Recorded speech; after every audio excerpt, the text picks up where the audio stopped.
ओम शांति। आज 12 अप्रैल 2021 बाबा के महावाक्य है, मीठे बच्चे, तुम्हारी यह वंडरफुल यूनिवर्सिटी है जिसमें बिगड़ी को बनाने वाला भोलानाथ बाप टीचर बनकर तुम्हें पढ़ाते हैं। प्रश्न है, इस कयामत के समय में तुम बच्चे सभी को कौन सा लक्ष्य देते हो? उत्तर है, हे आत्माएं, अब पावन बनो। पावन बनने बगैर वापस जा नहीं सकते। आधा कल्प का जो रोग लगा हुआ है उससे मुक्त होने के लिए तुम सबको 7 रोज भट्टी में बिठाते हो। पतितों के संग से दूर रहे, कोई भी याद न आए, तब कुछ बुद्धि में ज्ञान की धारणा हो। ओम शांति। यह बच्चों को किसने कहा? क्योंकि स्कूल में बैठे हुए हो तो जरूर टीचर ने कहा। प्रश्न उठता है, यह टीचर ने कहा, बाप ने कहा, व सतगुरु ने कहा, यह वर्षन्स किसने कहे? बच्चों को बुद्धि में पहले पहले यह आना चाहिए कि हमारा बेहद का बाप है जिसको परम पिता परमात्मा कहा जाता है। तो बाप ने भी कहा, शिक्षक ने भी कहा, तो साथ साथ सतगुरु ने भी कहा। यह तुम्हारी बुद्धि में है। जो स्टूडेंट है और कॉलेज व यूनिवर्सिटी में टीचर पढ़ाते हैं उनको कोई फादर व गुरु नहीं कहेंगे। यह है भी पाठशाला, फिर यूनिवर्सिटी कहो व कॉलेज कहो, है तो पढ़ाई ना। पहले पहले यह समझना है, पाठशाला में हमको कौन पढ़ाते हैं। बच्चे जानते हैं वह निराकार जो सभी आत्माओं का बाप है, सर्व का सद्गति दाता है, वह हमको पढ़ा रहे हैं। यह सारी रचना उस एक रचता की प्रॉपर्टी है। तो खुद ही बैठ रचना के आदि मध्य अंत का राज समझाते हैं। तुम बच्चों ने जन्म लिया है बाप के पास। तुम बुद्धि से जानते हो हम सभी आत्माओं का वह बाप है जिसको ज्ञान का सागर नॉलेजफुल कहा जाता है। ज्ञान का सागर है, पतित पावन है। ज्ञान से ही सद्गति होती है। मनुष्य पतित से पावन बनते हैं। अब तुम बच्चे यहाँ बैठे हो और कोई स्कूल में किसको बुद्धि में नहीं रहता कि हमको ज्ञान का सागर निराकार बाप पढ़ा रहे हैं। यह यहाँ ही तुम जानते हो, तुमको ही समझाया जाता है।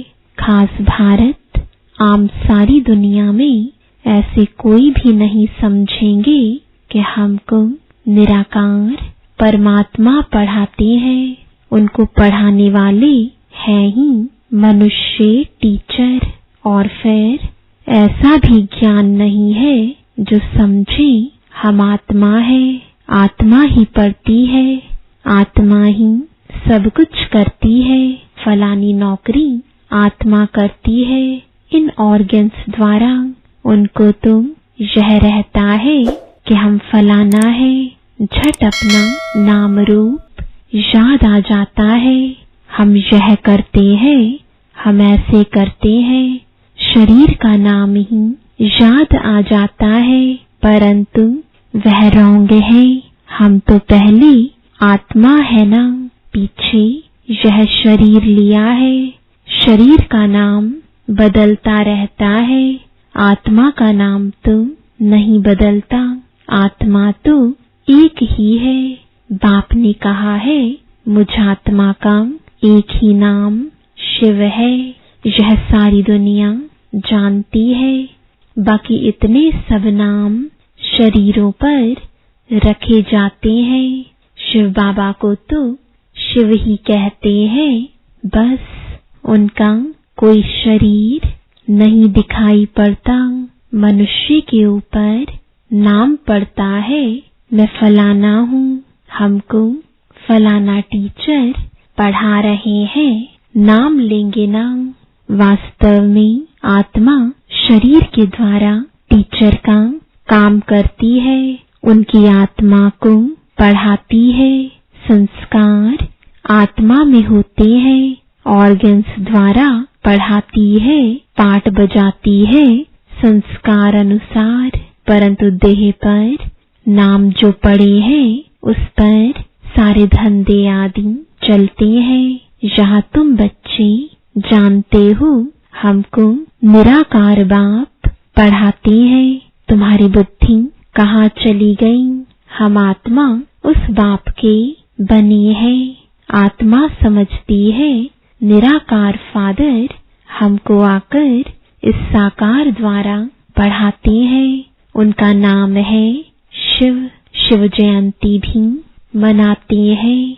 शिव तो है बेहद का बाप, उनको ही परम पिता परमात्मा कहा जाता है। वह सभी आत्माओं का बाप है। अब उनकी जयंती कैसे मनाते हैं? आत्मा शरीर में प्रवेश करती है, वह गर्भ में आती है, ऊपर से आती है, यह किसको मालूम नहीं पड़ता। क्राइस्ट को धर्म स्थापक कहते हैं। उनकी आत्मा पहले पहले ऊपर से आनी चाहिए।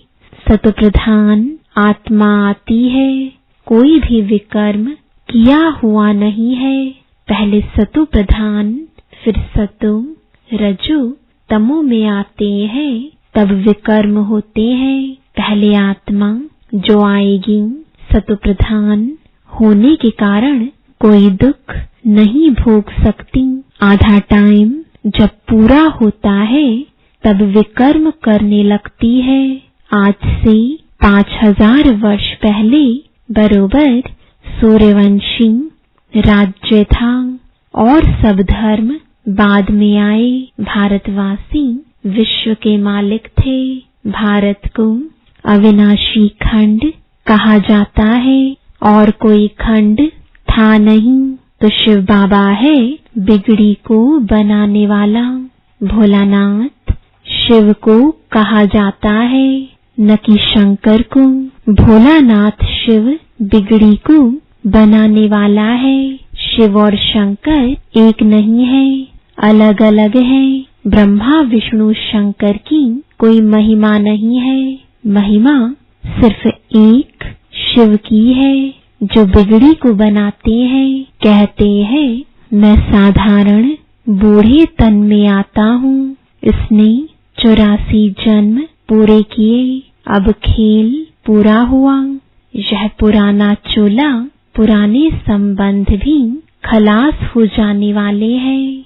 अब किसको याद करें?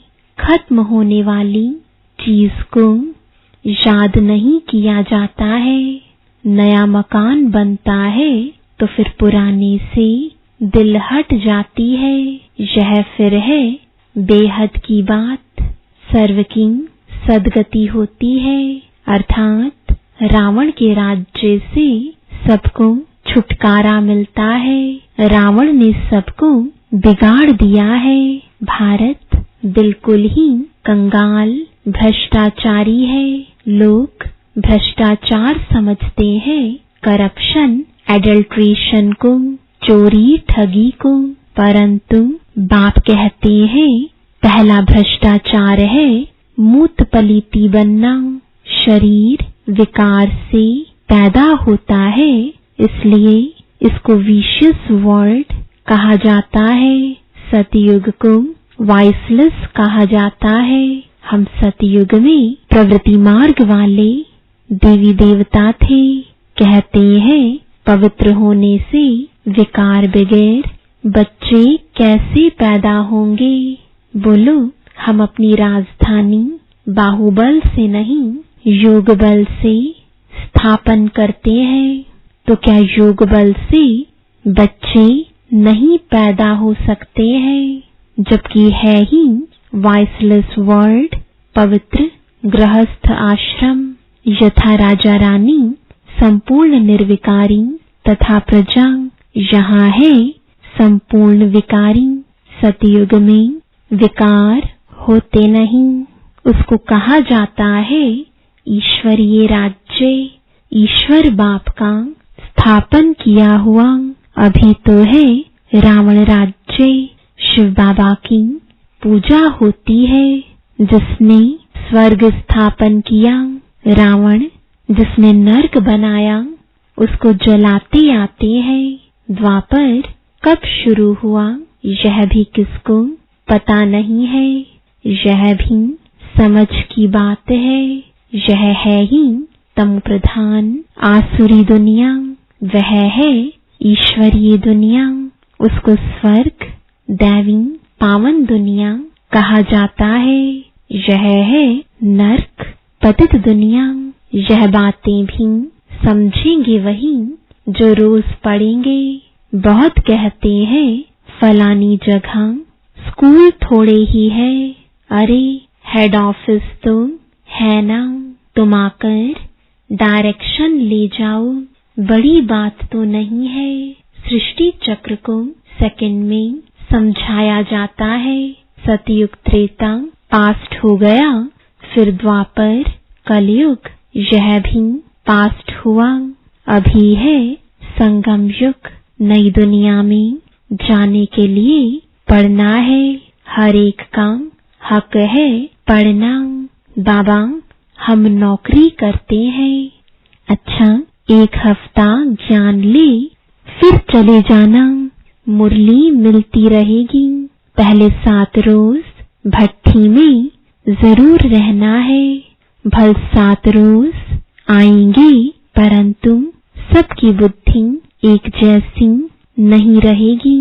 7 रोज भट्टी माना कोई की भी याद ना आए, कोई से पत्र व्यवहार आदि भी ना हो। सब एक जैसा तो समझ नहीं सकते। यहाँ पतितों को पावन बनना है। यह पतितपना भी रॉन्ग है। आधा कल्प के महारोगी मनुष्य हैं, उनको अलग बिठाना पड़े। कोई का भी संग ना हो। बाहर जाएंगे उल्टा सुल्टा खाएंगे, पतित के हाथ का खाएंगे। सतयुग में देवताएं पावन है ना, उनके लिए देखो खास मंदिर बनते हैं। देवताओं को फिर पतित छू ना सके। इस समय तो मनुष्य बिल्कुल पतित भ्रष्टाचारी है। शरीर विष से पैदा होता है, इसलिए इनको भ्रष्टाचारी कहा जाता है। सन्यासियों का भी शरीर विष से बना हुआ है। बाप कहते हैं पहले पहले आत्मा को पवित्र होना है, फिर शरीर भी पवित्र चाहिए। इसलिए पुराने इम्प्योर शरीर सब विनाश हो जाने हैं, सबको वापस जाना है। यह है कयामत का समय, सबको पवित्र बन वापस जाना है। भारत में ही होलिका मनाते हैं। यहाँ 5 तत्वों के शरीर तमो प्रधान है। सतयुग में शरीर भी सतो प्रधान होते हैं। श्री कृष्ण का चित्र है ना। नरक को लात मारना होता है, क्योंकि सतयुग में जाना है। मुर्दे को भी जब शमशान में ले जाते हैं तो पहले मुंह शहर तरफ, पैर शमशान तरफ करते हैं। फिर जब शमशान के अंदर घुसते हैं तो मुंह शमशान तरफ कर देते हैं। अभी तुम स्वर्ग में जाते हो तो तुम्हारा मुंह उस तरफ है। शांति धाम और सुख धाम पैर दुख धाम तरफ है। वह तो मुर्दे की बात है। यहाँ तो पुरुषार्थ करना होता है। स्वीट होम को याद करते करते तुम आत्माएं स्वीट होम में चली जाएंगी। यह है बुद्धि की प्रैक्टिस। यह बाप बैठ सब राज समझाते हैं। तुम जानते हो अभी हम आत्माओं को जाना है घर। यह पुराना चोला पुरानी दुनिया है। नाटक पूरा हुआ, माना 84 जन्म पाठ बजाया। यह भी समझाया है कि सब 84 जन्म नहीं लेते हैं, जो आते ही बाद में है। और धर्म में जरूर उनके कम जन्म होंगे। इस्लामियों से बौद्धियों का कम, क्रिश्चियन के उनसे कम। गुरु नानक के सिख लोग आए ही अभी हैं। गुरु नानक को 500 वर्ष हुआ तो वह थोड़े ही 84 जन्म लेंगे। हिसाब किया जाता है 5000 वर्ष में इतने जन्म, तो 500 वर्ष में कितने जन्म हुए होंगे? 12-13 जन्म। क्राइस्ट के 2000 वर्ष होंगे तो उनके कितने जन्म होंगे? आधा से भी कम हो जाएंगे। हिसाब है ना, इसमें कोई कितने एक्यूरेट नहीं कह सकते।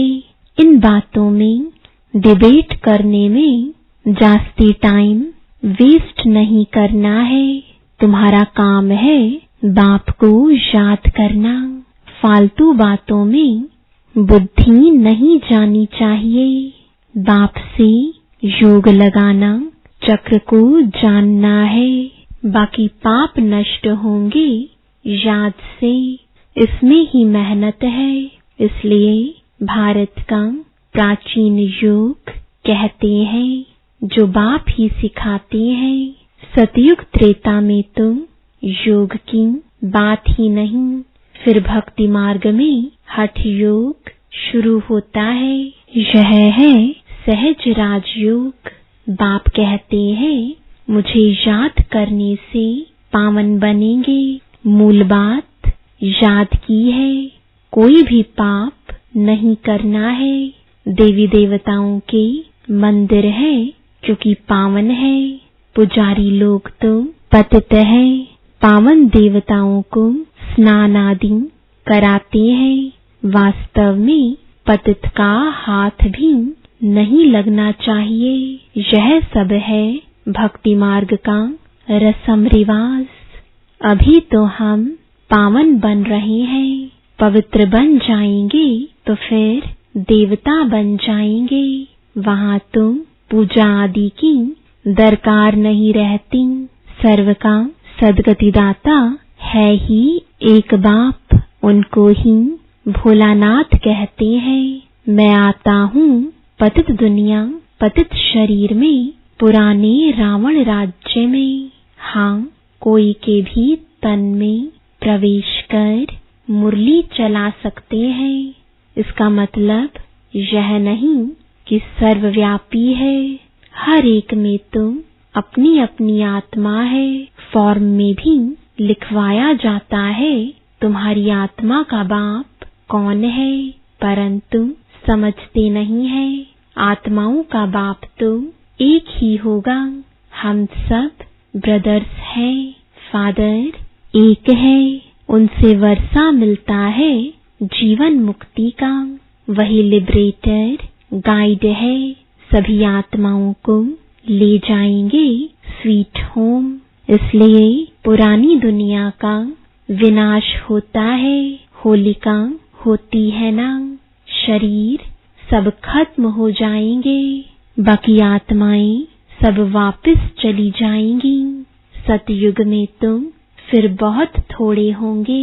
समझना चाहिए कि स्वर्ग की स्थापना कौन कराते हैं, कलयुग का विनाश कौन कराते हैं। सो तो क्लियर लिखा हुआ है। कहते हैं मिठरा घुर त घुराए, यानी प्यार करो तो प्यार मिलेगा। बाप कहते हैं जो मेरे अर्थ बहुत सर्विस करते हैं मनुष्य को देवता बनाने की, वह जास्ती प्यारे लगते हैं। जो पुरुषार्थ करेंगे वही ऊंच वर्षा पाएंगे। वर्षा आत्माओं को पाना है परमात्मा बाप से। आत्म अभिमानी बनना पड़े। कई बहुत भूलें भी करते हैं। पुरानी आदतें पक्की हो गई हैं तो कितना भी समझाओ वह छूटती नहीं। उससे अपना ही पद कम कर देते हैं। अच्छा, मीठे मीठे सिकिलदे बच्चों प्रति माता पिता बाप दादा का याद प्यार और गुड मॉर्निंग। रूहानी बाप की रूहानी बच्चों को नमस्ते। रूहानी बच्चों की रूहानी बाप दादा को गुड मॉर्निंग और नमस्ते। धारणा के लिए मुख्य सार है, पहला, किसी भी बात की डिबेट में अपना टाइम वेस्ट नहीं करना है। व्यर्थ की बातों में बुद्धि जास्ती न जाए। जितना हो सके याद की यात्रा से विकर्म विनाश करने हैं। आत्म अभिमानी रहने की आदत डालनी है। दूसरा, इस पुरानी दुनिया से अपना मुंह फेर लेना है। शांति धाम और सुख धाम को याद करना है। नया मकान बन रहा है तो पुराने से दिल हटा लेनी है। वरदान है, माया के विघ्नों को खेल के समान अनुभव करने वाले मास्टर विश्व निर्माता भव। जैसे कोई बुजुर्ग के आगे छोटे बच्चे अपने बचपन के अलबेलेपन के कारण कुछ भी बोल दें, कोई ऐसा कर्तव्य भी कर ले तो बुजुर्ग लोग समझते हैं कि यह निर्दोष अनजान छोटे बच्चे हैं, कोई असर नहीं होता है। ऐसे ही जब आप अपने को मास्टर विश्व निर्माता समझेंगे तो यह माया के विघ्न बच्चों के खेल समान लगेंगे। माया किसी भी आत्मा द्वारा समस्या, विघ्न व परीक्षा पेपर बनकर आ जाए तो उसमें घबराएंगे नहीं, लेकिन उन्हें निर्दोष समझेंगे। स्लोगन है, स्नेह, शक्ति और ईश्वरीय